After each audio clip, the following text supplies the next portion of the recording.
More than 10 years of civil unrest and governance problems later, Syria has finally overthrown the Assad government. This has had a significant impact on Syria's political and economic environment. Let's dive into whether Syria's stability can return after the war.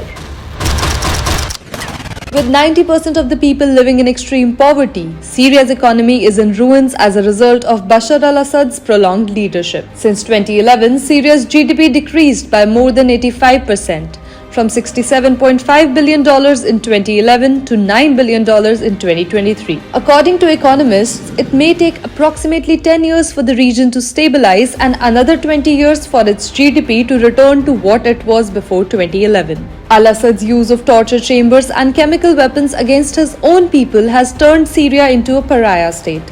This led the United States and the European Union to impose crippling sanctions on Syria in 2011.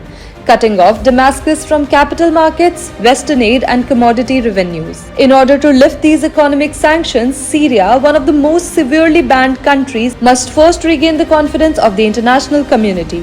Ahmed al-Shara, Commander-in-Chief of Syria's new administration, says he hopes US President-elect Donald Trump will lift these sanctions.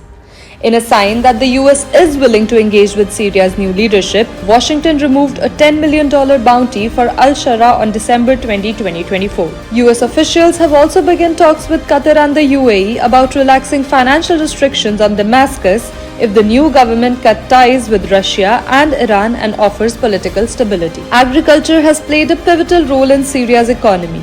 Today, approximately 12.9 million people are struggling with inadequate food and 2.6 million are experiencing extreme scarcity, making food insecurity one of Syria's most concerning problems. With 7,000 schools destroyed or damaged and 2 million students forced out of school due to the civil war, the chaos has also affected education. Majority of Syria's crude oil reserves are under the control of Kurdish-led Syrian Democratic Forces, who use the oil only for their own needs, completely stopping the exports. Rebuilding Syria's economy will require not only international cooperation and substantial investment, but also a concerted effort to establish lasting political stability, restore public trust, and leverage the country's natural and human resources for a sustainable future. For more such updates, follow the Asian Chronicle.